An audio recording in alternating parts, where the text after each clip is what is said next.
Pemirsa, kami menyela sejenak program yang sedang berlangsung. Saya Najah Hanina dan inilah breaking news untuk Anda hari ini. Sebuah aksi pencurian yang sangat berani terjadi dini hari terjadi di sebuah kos mahasiswa yang berlokasi di Jalan Kosambi, Kelurahan Pasir Biru, Kecamatan Cibiru. Mahasiswi bernama Alia Paujiah kehilangan 2 handphone, satu handphone miliknya dan satu handphone lagi milik temannya.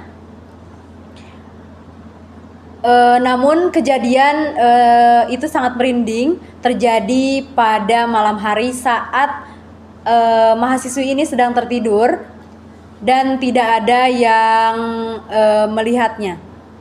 Namun pemirsa, kami berhasil mendapatkan rekaman CCTV dari kamera milik warga sekitar di lokasi kejadian. Rekaman ini merekam gerak-gerik pelaku pada dini hari tadi. Di sini pelaku memakai pakaian hitam dan bermasker. Dia mencoba membuka semua pintu yang berada di kosan di lantai pertama, namun semua terkunci rapat. Kemudian dia naik ke lantai kedua dan CCTV pun berhenti di sana. Hanya terekam pada lantai 1 saja. Baik pemirsa, itulah rekaman yang berhasil kami dapatkan. Sungguh mencengangkan, pelaku terlihat sangat tenang dan terencana. Sekarang kita sambungkan ke lapangan. Adila, apakah sudah berada di lokasi? Baik Mbak Najah, saya sudah berada di lokasi di kos korban, tepatnya di Jalan Kosambi, Kelurahan Cibiru. Nah, di sini saya sendiri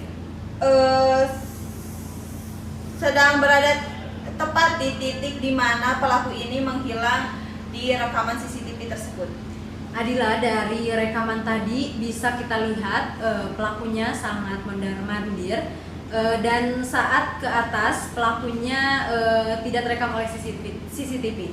Nah, bagaimana pelaku bisa masuk ke dalam kamar korban? Betul Mbak, nah berdasarkan keterangan dari petugas ini, pelaku itu masuk melalui jendela di mana tidak terlihat oleh CCTV. Nah, di situ juga kebetulan pencahayaannya itu kurang dan juga malam hari di mana penghuni kos itu sudah tertidur dengan lelap. Oh iya, lalu soal barang bukti, apakah polisi sudah menemukan sesuatu di lokasi? Sudah Mbak, untuk barang bukti sendiri, polisi sudah mengamankan bukti fisik bekas tarikan pelaku di jendela busen kamar. Adila, kondisi korban sendiri bagaimana sekarang? Untuk korban sendiri masih sedikit trauma, namun beliau sudah bersedia kami wawancarai. Bagaimana, apakah saya sudah boleh mewawancarai korban, Mbak Najah? Ya, Adila, kami persilahkan untuk mewawancarai korban. Terima kasih Mbak Najah. Baik, saat ini saya sedang bersama Mbak Alia Paujiah, korban dari kejadian tersebut. Nah, bagaimana Mbak Alia, kami turut prihatin dengan apa yang saat ini menimpa Mbak Alia. Nah, bisa diceritakan bagaimana Mbak pertama kali menyadari kejadian ini? Nah, awalnya itu kan saya bangun sekitar jam 4 pagi, saya lihat HP di atas meja itu udah gak ada, biasanya kan disimpan di sana. Nah, ini udah gak ada, udah dicari kemanapun juga udah gak ada. Nah, saat teman saya bangun, teman saya juga mencari HP di sekitar kamar itu, HP miliknya juga tidak ada. Nah, kemudian kami melihat ke arah jendela. Jendela itu seperti terbuka lebih lebar dari biasanya, padahal sebelum kami tidur itu jendela tersebut itu sudah ditutup rapat-rapat.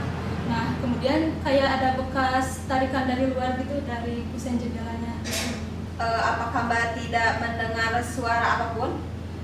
Enggak, karena semalam itu memang tidak ada suara sedikit pun yang membuat kami berdua enggak nyadar atas kejadian tersebut. Kira-kira berapa kerugian yang Mbak Alia dan teman Mbak Alia alami?